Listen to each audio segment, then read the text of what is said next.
Bayangkan ada sebuah kota besar yang sangat maju, punya showroom mobil mewah, jalanan beraspal mulus, gedung tinggi menjulang. Tapi kota ini tidak ada di peta manapun, bahkan tidak tercatat dalam wilayah administratif negara. Anehnya, beberapa orang mengaku pernah memasuki kota ini dan tidak semuanya bisa kembali. Namanya adalah Saranjana, kota yang katanya hanya bisa dilihat oleh orang-orang tertentu. Kota yang konon dibangun bukan oleh manusia. Pada tahun 2022, aku ikut tim pemetaan wilayah pesisir Kalimantan Selatan. Kami menyisir kawasan hutan di Kabupaten Tanah Laut. Bukan tempat wisata, bukan juga daerah padat penduduk. Yang kami cari hanyalah titik-titik kosong di peta digital atau daerah yang belum jelas batas administratifnya. Saat masuk ke salah satu desa, kami disambut baik oleh para penduduk. Anehnya, ketika kami memperkenalkan diri dan tujuan kami datang ke sini, seorang tetua desa hanya berkata, "Kalau kalian ke sini cuma ingin lihat peta, jangan terlalu dalam menatapnya. Peta tak bisa tunjukkan semua yang hidup di tanah ini."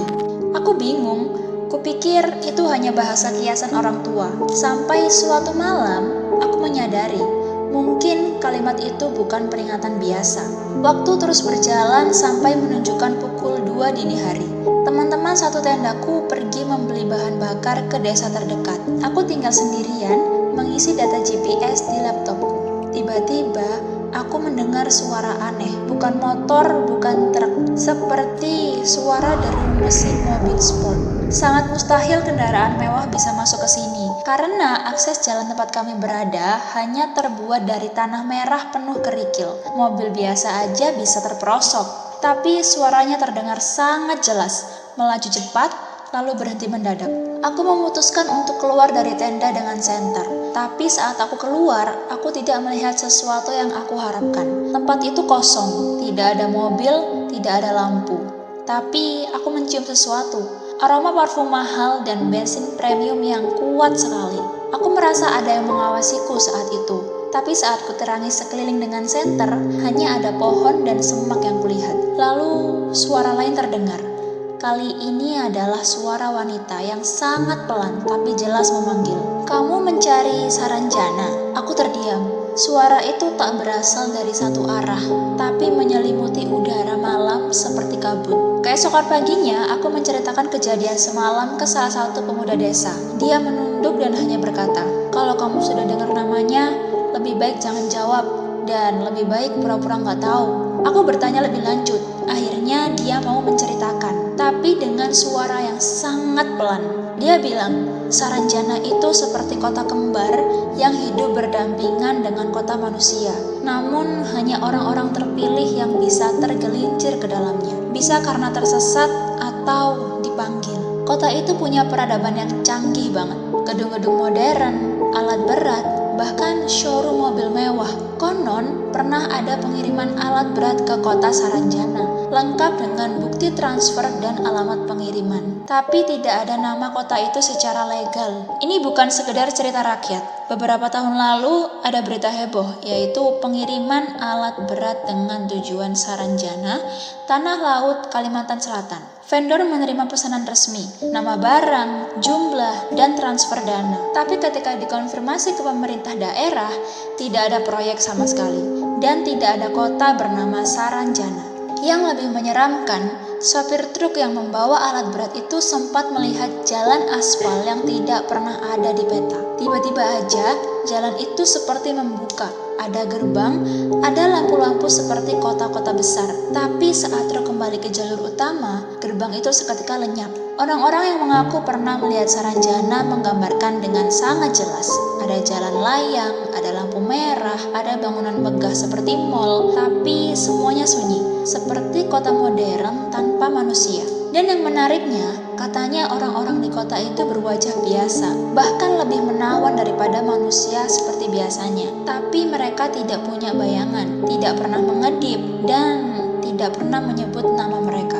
Di desa sekitar Tanah Laut, ada beberapa kasus hilangnya anak muda. Semua hilang di malam Jumat, dan sebelum menghilang, mereka mengaku mendengar musik pesta dari tengah hutan. Salah satu kisah paling terkenal adalah pemuda bernama Andi. Ia sempat bercerita pada temannya bahwa ia melihat showroom mobil bercahaya di balik bukit saat mencari sinyal HP.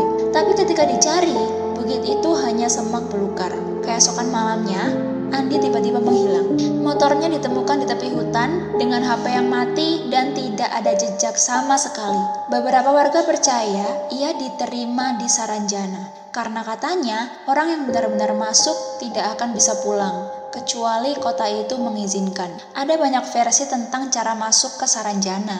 Ada yang bilang kamu harus berjalan sendirian di malam hari tanpa arah. Ada juga yang bilang jika mendengar suara memanggil namamu di hutan, jangan pernah jawab. Karena kalau kamu jawab, kamu memberi izin untuk dibawa masuk ke kota Saranjana. Dan yang paling menyeramkan, katanya kalau kamu melihat dirimu sendiri dari kejauhan, jangan dikejar. Itu bukan kamu, tapi itu adalah penjemput. 1 minggu setelah kembali dari survei, aku mulai mengalami gangguan aneh. Setiap malam pukul 2 dini hari, aku selalu terbangun.